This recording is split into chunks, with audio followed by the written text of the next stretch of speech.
to Uncommon Women, a podcast that provides a platform for women of all walks of life to share their upbringings, life lessons learned, experiences, and journeys to come. Uncommon Women speaks on topics that can relate to all women. We share, we listen, we laugh, we cry, and we empower each other to be the best uncommon woman that they can be. Ultimately, we are cultivating a global movement of women supporting women. Women supporting entrepreneurship, relationships, self-love, and so much more. We inspire each other to make an impact on this world for the better. Be sure to like, share, and subscribe to Uncommon Women. Now finally, grab a seat, get comfortable, and hear from your wonderful hosts, Shanera and Jenny Lee. Thank you, kings and queens, for tuning in to Uncommon Women. I'm Shanera. And I'm Jenny Lee. And today we have an amazing inspiration lady that's going to be coming on today to share her story by the name of Neicee J. She was born and raised in Northeast Ohio. She was abused by multiple family members and also went through a dark space of years of physical abuse from past relationships. And she kept a lot of that trauma tucked away in her heart for decades. But today we actually have the honor of being with her, and she's going to share her story as well as her accomplishments with her book and some tips to help others. So thank you so much, Neicee J, for coming on today.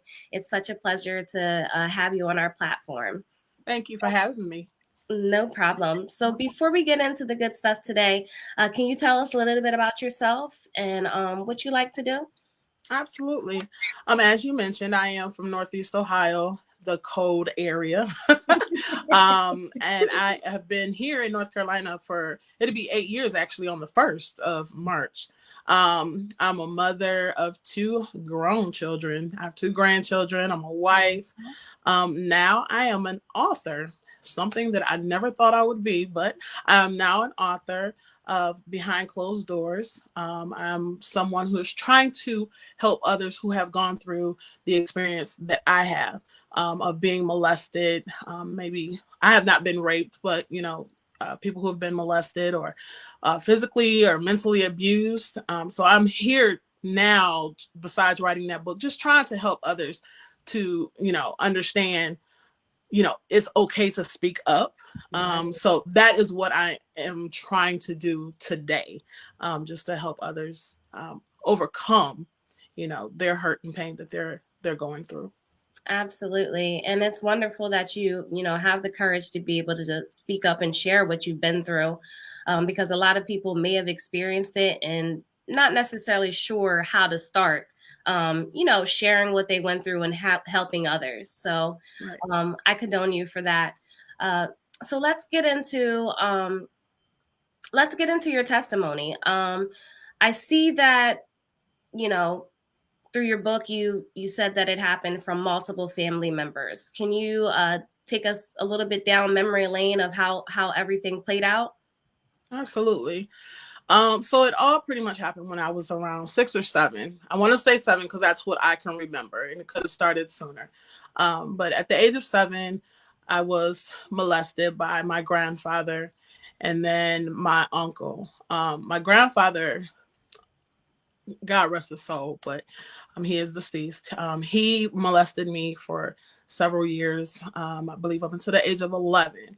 And then my uncle, his son, my dad's brother, he molested me as well. It was a one-time occurrence with him, and again, several instances with my grandfather. It happened.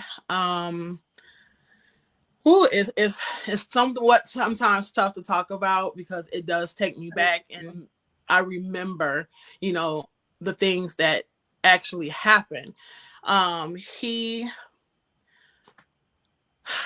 Oh my God, just my grandfather, I thought was a loving person.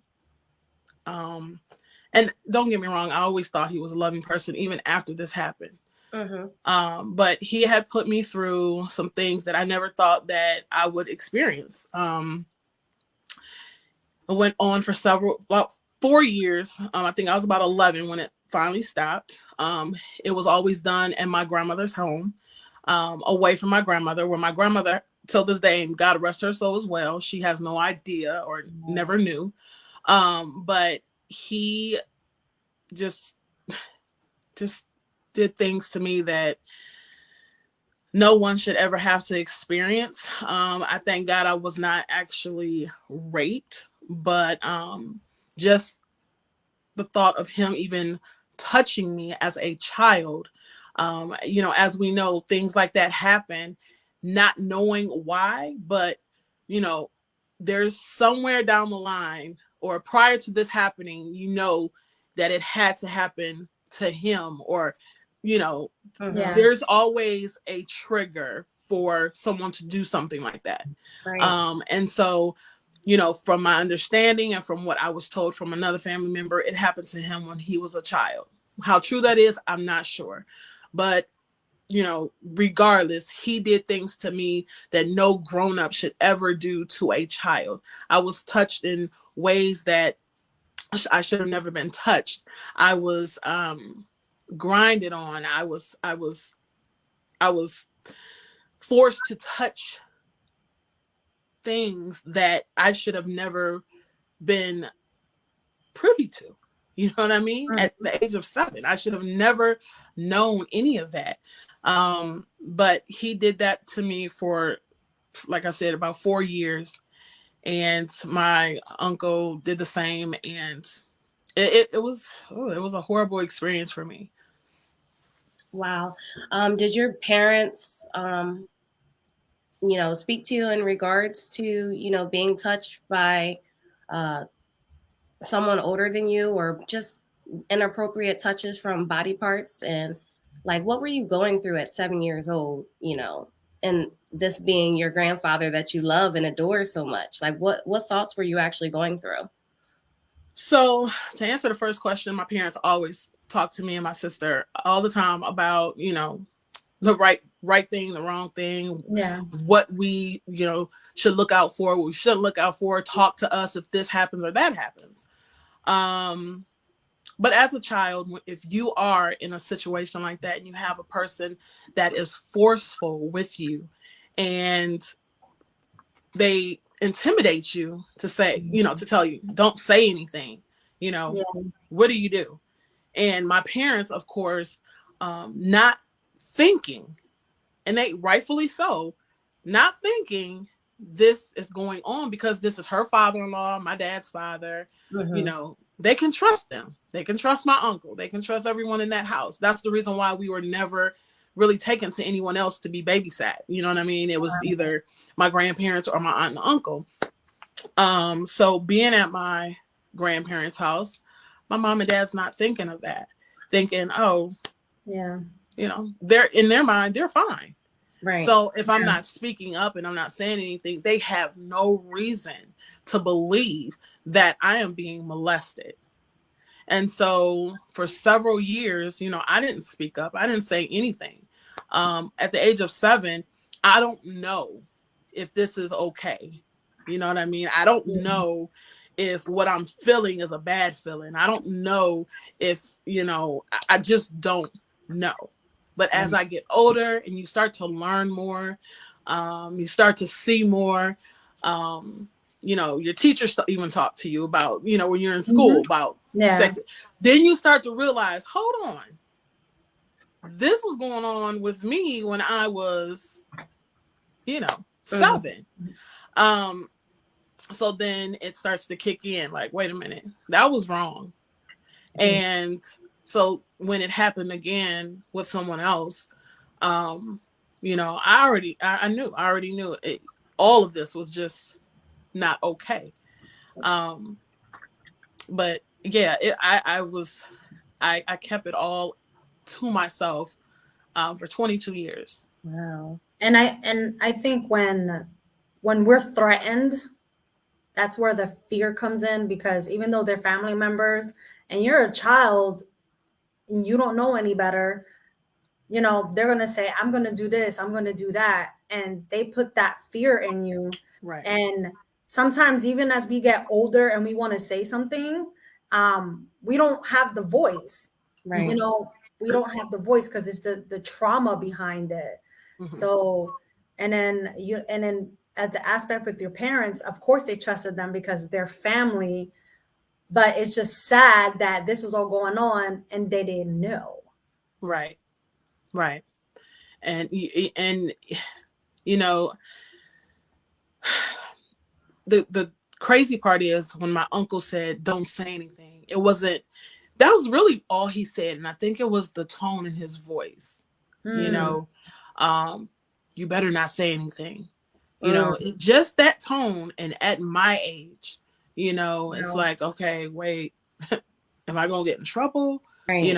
I don't know any better. But as I stated, as you get older, you start to understand, um, you know, what was actually wrong. Of course, it's a little too late. It's never too late, but it's a little too late because now at this point, as I've gotten older, now I've become somebody that I should have never been. I'm out here doing things that I shouldn't do. Mhm. Whether it be trying to have sex, whether I'm trying to Right. drink or Mm. smoke or, do things that adults do because these people have made me more grown than what I needed to be, Yep. if that makes sense. Yeah. Absolutely. Absolutely. Did you ever feel, well, let me back up. You said that you had a sister as well. Were you ever able to talk to your sister to see if she was experiencing the same thing, or was it just you? What's funny about that, so for, like I said, for years, I was silent, okay? Mm-hmm. And I told my dad a year before he passed away, Wow. part of the story, not Okay. everything, because he had cancer and I didn't want to stress him with extra stuff. Right.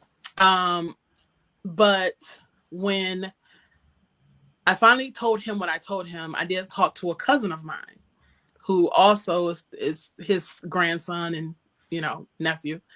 Um, he told me it happened to him. So Mhm. it drew Oh me wow. to talk to my sister. Wow. And so, of course, the embarrassment of it all, she's telling me, no, no, no, no, no. That's all I'm hearing. No, no, no. I believed her.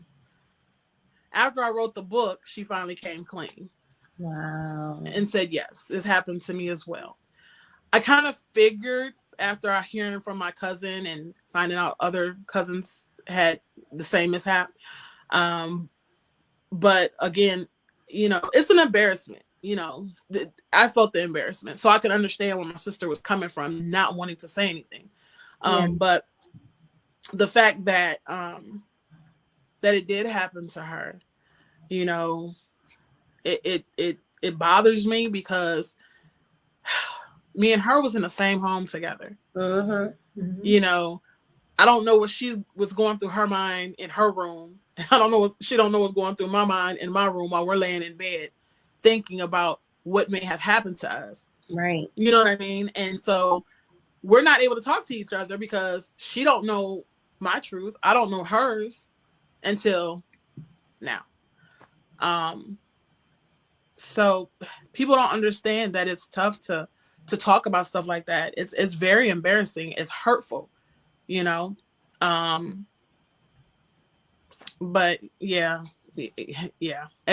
There's several people in the family who have been hurt by this. Some worse than others. I hate to say that, but Mm-hmm. some have really been, yeah, one a little deeper than my situation or her situation. From her So situation. Wow. Do you feel as though you maybe lifted off a weight, the weight on your sister when you released your book about sharing your story, and that she was able to, open up and you guys could talk about it?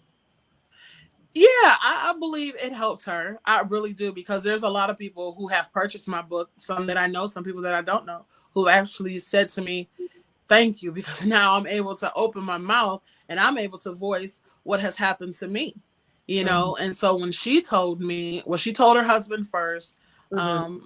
And when she finally told me and my mom, it was like, wow, you know, and I know for her to hold that in as long as she did, I could, and it's longer than what I've held it in for. Mm-hmm. You know what I mean? Mm-hmm. So, I'm sure it's a weight off of her shoulder. I'm sure it is. So, and I'm glad that she was able to speak on it because, again, holding something like that in is very traumatic and it's detrimental to you as a person because, you know, your choices of not speaking up actually hinders you from being happy, you Yep. know, because you're so angry on the inside because of what has happened. And especially people who don't forgive those who harm Mm-hmm. them, Yep. you know, these crimes, these acts are so crucial to people, to their lives, and they don't understand that. People don't understand that. And you get a bad name from people because of how you act and they don't know why, Where it's coming from. where Yep. it's coming from. You know, Mm-hmm. I've had a lot growing up of people pointing the finger at me like, oh, you're this, you're that, or, you know, you've done this, you've done that, or you're a hoe, or, you know what I mean? It's a Yeah. bunch of things because I've Mm-hmm. carried myself in such a way that I shouldn't have never carried myself. But because of the heinous acts, you know, now I'm just this, whatever people want to call me, Right. you Mm-hmm. know? So that's Yep. why my book was important because I wanted to get it out and let people know this is who I was and this is why I was, but this is who I actually am. Mm-hmm. I agree. And I think a lot of people don't realize, you know, sometimes we fill a void different ways. You know, it doesn't always have to be drugs and alcohol, but Yep. sometimes Right. women, we fill voids by having sex with other people or just Yep. being promiscuous or, Yeah. you know, just trying to control things in different aspects, not knowing what someone else has been through or what childhood that they had to experience. Yeah. Exactly. Exactly. So Neicee, did you ever feel like you were just like a target, you know, when you were little? Because you know you've had three different people, you know, family members abuse you. Did you just ever feel like you were just the target, and you felt like you? I mean, when you were little, you're not assuming they're doing it to anyone else but you. Right. I did. You know, at times it got uncomfortable, you know, going over there. But I could never make it known. You know, Mhm. I didn't want to make it known. And so when I got over there, yeah, I always felt like, you know, this is gonna happen again. You know, Yeah. they're waiting for me to come over. They know when we're coming over. They know when they're gonna Right. babysit. So, you know, what's Mhm. going through your mind prior to me showing up? You know, are you thinking about the next thing that you're gonna do to me? Are you thinking about how you're gonna do this to me? Are you thinking about Wow. how you want me to touch this or touch that?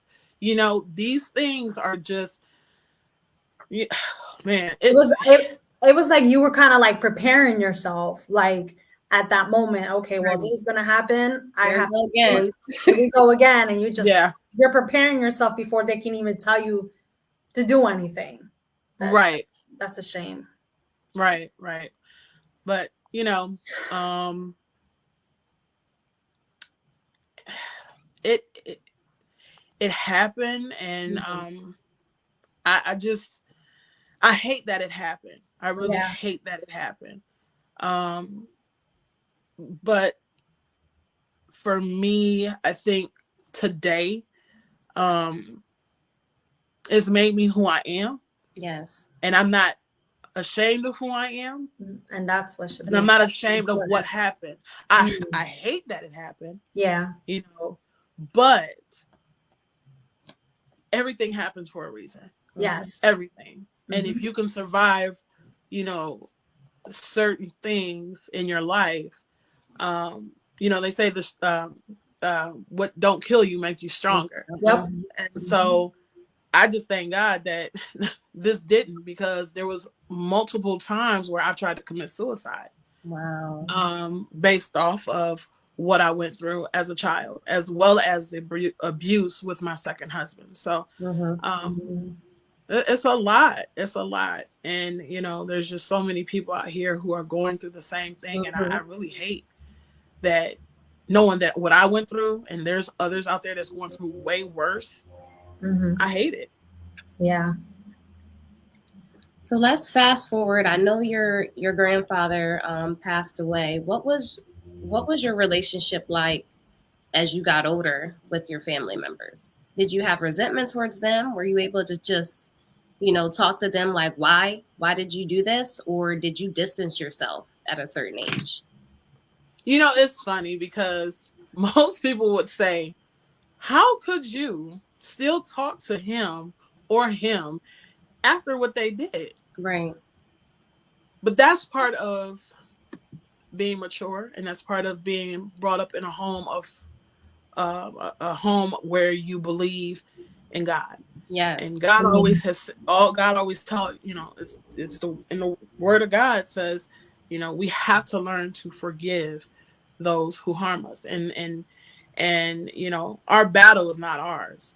So whatever that I endured as I got older, though I still acted in ways I shouldn't have, at a certain point, I had to realize, hold on, slow down, you know, God's got this. Right. Because I realized all the things that I was doing, it was setting me up for failure. Like the drinking, the smoking, the clubbing, the sex, all the things that I was doing, it was setting me up for failure. Right. And so my second marriage, when I was going through that, the abuse and tried to attempt suicide, and he almost took my life as well. Wow. When I was going through all of that, it was about me having to pray.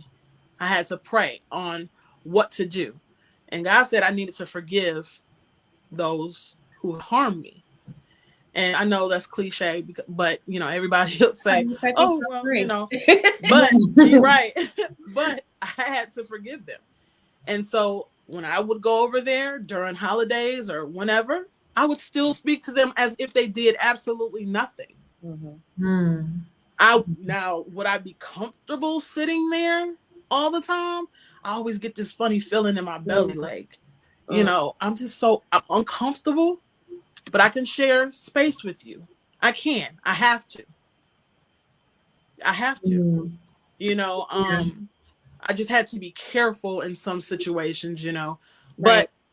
I would still speak to them. I never confronted them, never said a word. My grandfather passed away. My uncle's still living. I just saw my uncle a few months ago. I spoke to him. Hey, how you doing? Kept it moving. Before my grandfather passed, I sat with him and I've talked to him again, uncomfortably, but I've spoke to him, because what I'm not going to do, even with my second husband, I'm not going to let what you've done to me make me out to be what I know I'm not. You already did that once. Right. Yeah. Making me more than what I should be. You're not going to make me a hateful person. I was a hateful person for years. Wow. Always wanting to fight. I had so much anger in me. And so because of them, and I had to stop and think, do you want to continue to be hateful, or do you want to be a happy person? I have to let go. I have to let what happened go. And I did just that. Wow. So powerful. That is so powerful. Now, you said that you also experienced abuse in relationships. Do you think, based off of your past as a child, that, gave you poor decision making in relationships as well? It did. And it really did. You try to see the good in people. Yeah. But because of stuff that's happened to me, it blinded me. It didn't allow me to see who people really were. I never really took the time out to figure out who these people really were. I just jumped right into a situation, like, oh, I could trust them, whatever. But that's always not the case, Yeah. So yeah, I would jump into a relationship, almost like I needed something. I needed to, I don't know, just fill the void.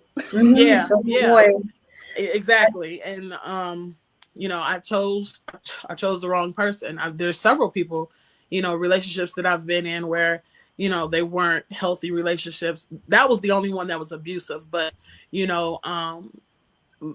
relationships that were good, I can honestly say today that I've been the reason probably for the breakups or a divorce, Okay. because of what happened to me. I was unable to trust people, so when you're unable to trust, you can't be in a healthy marriage or relationship because you just can't trust them. You can't communicate with them. So, I mean, what do you do? And that's what I was saying, like that part of my life caused so much destruction and distraction. I had to learn all over again. I had to learn, like, no, you can't let your past create your story. You have to, I had to learn that my past is not me, and just let it go and just I had to learn to do the right thing. It made me build a better relationship with God. I will say that. It absolutely, it's almost like he was trying to he got my attention.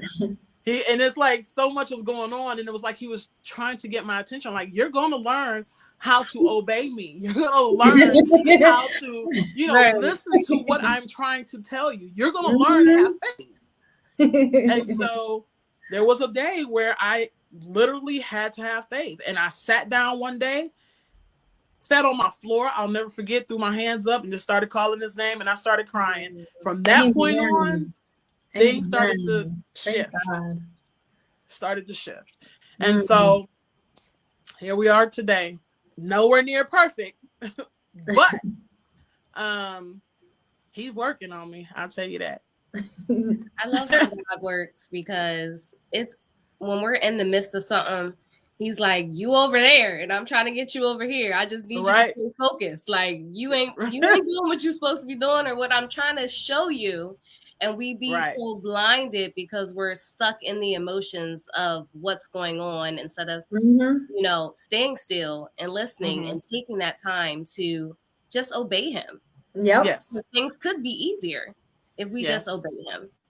And I love how you mentioned that, you had good relationships, but with you out being healed, you kind of bled on others without being fully healed. And I think a lot of people forget that if you go through something and you don't take care of yourself first, no matter who you're with or who you become in a relationship with, it's not going to work out until you heal within yourself first. Right. That's exactly the truth. That is true. Yeah. So Neicee, you're a mom of grown, and you have your mommy and your grandmom. Yes. You're a beautiful grandmom. Thank you. So thank you. Since you've been abused, and I know we having children on ourselves, and you probably as a mom already have spoken to them about if anyone had touched them, even though you didn't speak to them about it. How did your kids take it when they found out that you were abused? Man, my son, he's a mama's boy, and of course, it was tough for him, and he's always wanting to protect me, even with the second husband, he still wants to fight, if I ever see him, I'm gonna fight him. It's like, it's over. it's over with.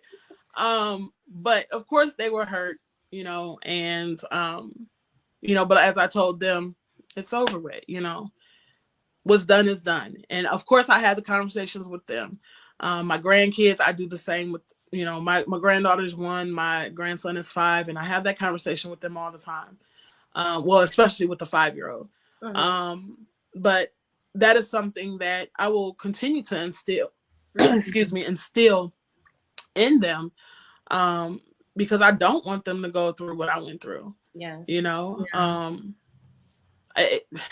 Like I said, my children, being that they're older, again, they found out when my parents found out, but they really got into everything once the book came out. There's things they were like, what? I didn't know that. Yeah, a lot of people didn't know that. But, I'm just glad that they, that they understand why mommy may have lashed out at them or may have, acted a certain way. I've never beat my children or nothing like that. But, sometimes we get in our feelings where we might snap at our children for no reason. Right. Yeah. But I'm glad that they understand why I may have been like that. And of course, there's a lot of apologies. I have to say, I'm sorry for this or I'm sorry for that. But, that's part of life. Life will never be perfect for anyone. And if life was perfect, it would be boring around here. So, it is what it is. It is. Just have to learn to live life. And even though it's being a mom, and even though they're adults and they know that now, did that ever point when you were little, were you ever afraid that they would be abused by anyone close to you? I mean, even if it wasn't your uncle or your grandfather, but just anyone. And I know as a mother, we think like that. We have to think like that because, when somebody gets abused, we're also thinking like it may happen to our children because of the generational curses that goes on as well. Yes. I've always been paranoid about people being around my kids or my kids going to places, just like my parents. I didn't let my kids, when they were little, go anywhere. To be babysat. If they're not with their grandparents, there was no one but us. So I think even today, it's hard to put your kids somewhere because you just do not know. And it's sad because the family members, those are the biggest ones because they have the access to your kids. So, they do. being that they have the most access to your kids, your home, what do? You know what I mean? And then you try to put them in daycare or something like that. My grandkids, they can't go to daycare. My grandson, when he went to daycare, he went to the one that I worked at. Not going nowhere else because I can watch you. You know what I mean? I was his preschool teacher. You're not going, and then he went to a different preschool and I was nervous about that because I wasn't there. He had to see another teacher. You just get nervous. But again, sometimes you have to lighten up because, again, life's not perfect and you just don't know. We can't guard our kids 24 hours a day. We just have to pray and know that they're going to be okay. But if they're not, let's just pray that they come and talk to you before it's too late. Because, again, me holding mine in for 22 years, it caused too many problems. And I don't want them to have these things happen to them. And then 22 years later, my grandson is, an abusive boyfriend or husband, or he's robbing or an alcoholic because of some things that happened to him as a child. So that's why it's important that we talk to them now and give them the tools to know what's good, what's bad, so they can say, hey, he touched me, or hey, she did this or she did that. So just got to pray that everything is. And that they're able to open up and communicate with you as well. Yeah, exactly. It's family members, and when they put the fear in you, it's kind of hard for a child to open up and express that a family member is doing this to them. Because I hear a lot of people that's been through it, they don't believe their stories, or they're lying. So it's harder for people to express that they've experienced being abused or molested or raped or whatever the case may be, because the fear of your parents not believing you. Right.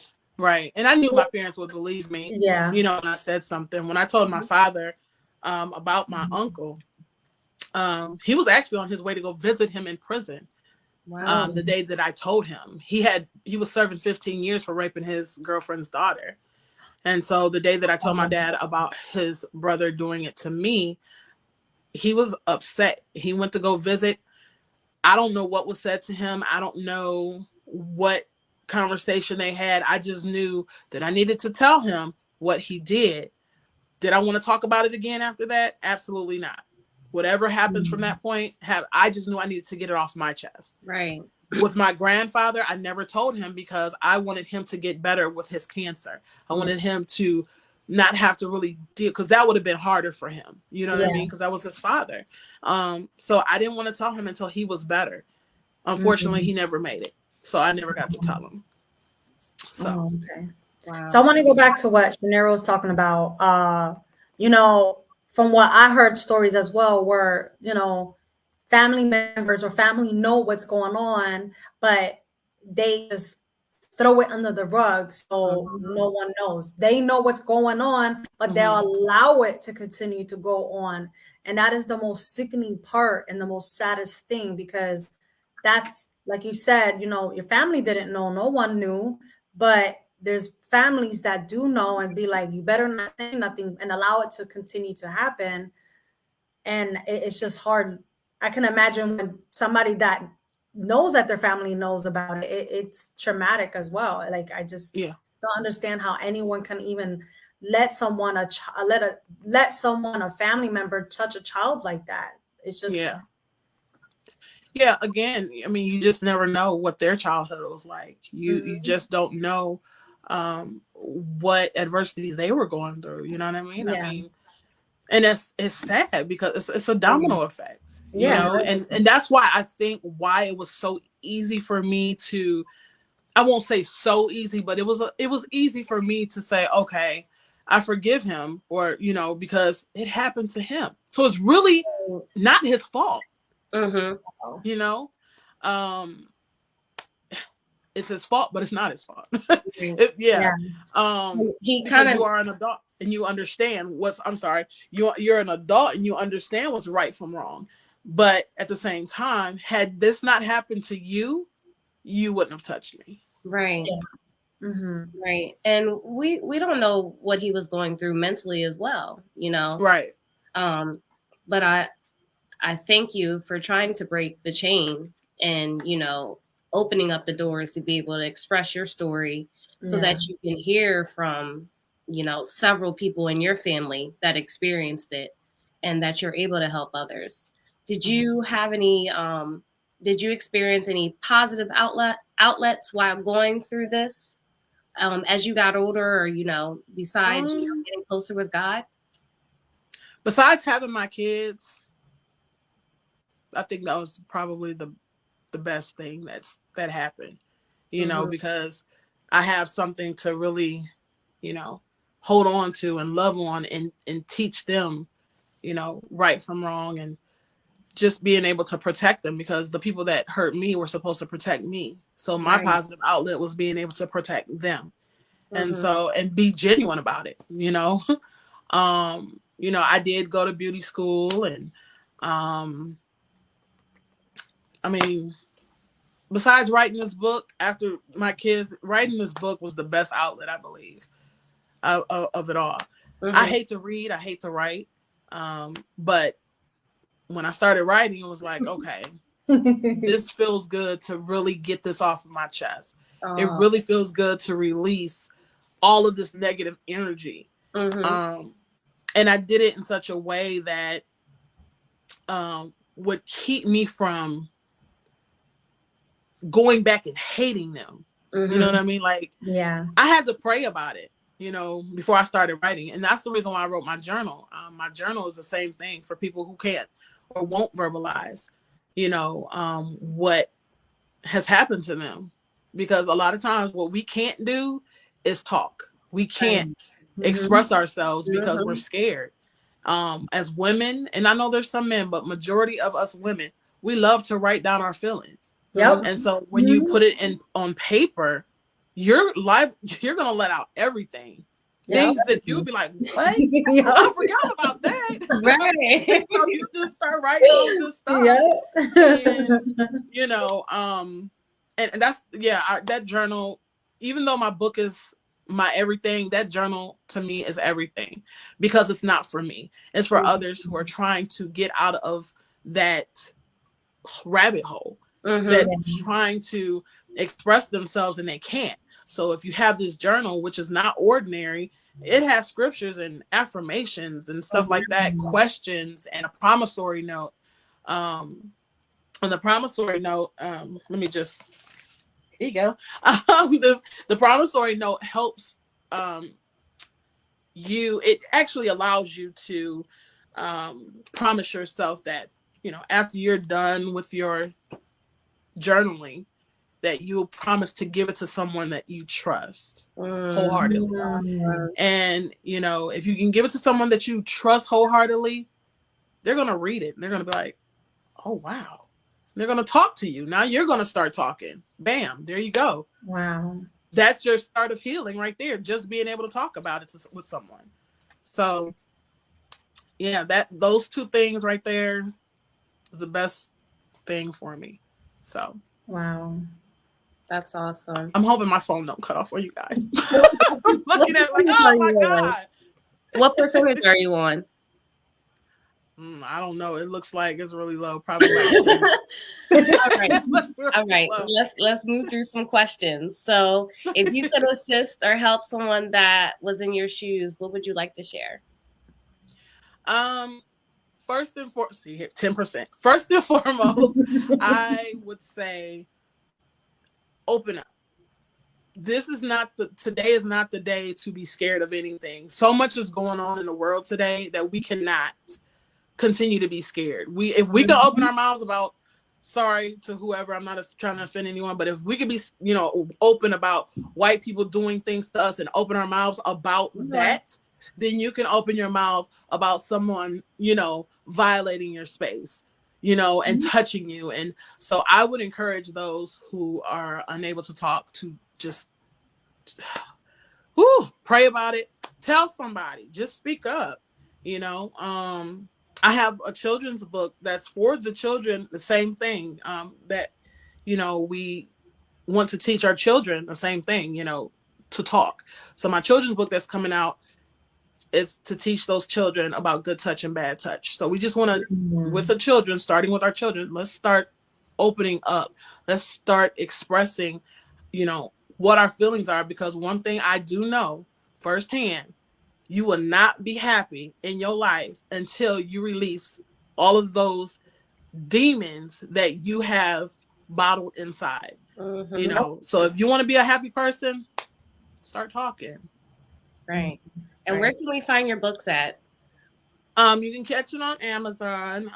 If you get it from my website, of course, it'll be a signed copy, and that's at IamNeiceyJ.com. That's IamNeiceyJ.com. My book, my journal, and then again, my children's book will be on there, hopefully within the next couple weeks. Awesome. Okay. For our viewers, before we actually got on the platform today, Neicee did tell us that she was unable to find her charger. You know, the enemy is always at work.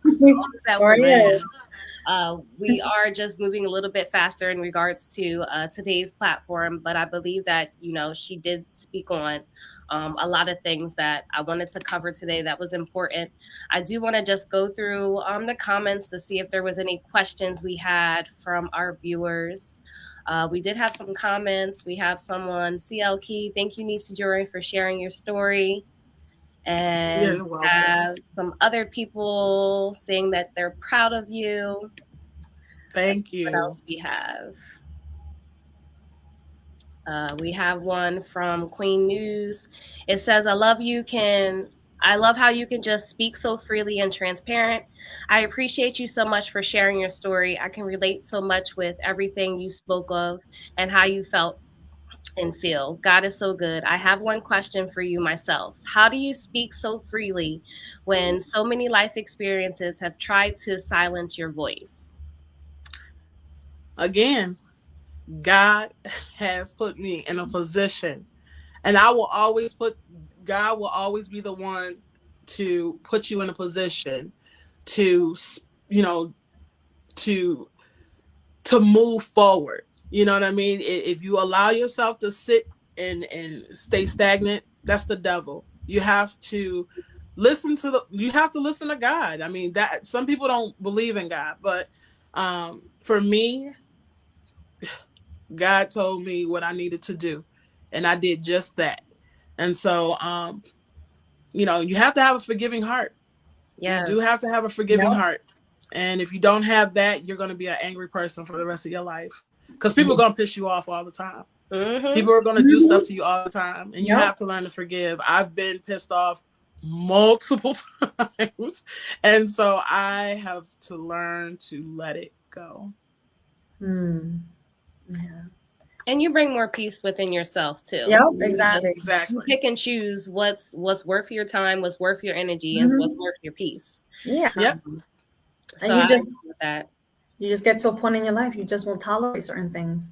You know, Right. you start growing. Right. You start growing and growing, glowing, growing and glowing. Glowing God, and growing. yes, and God in the midst of everything. It wasn't coming out right. I am so honored.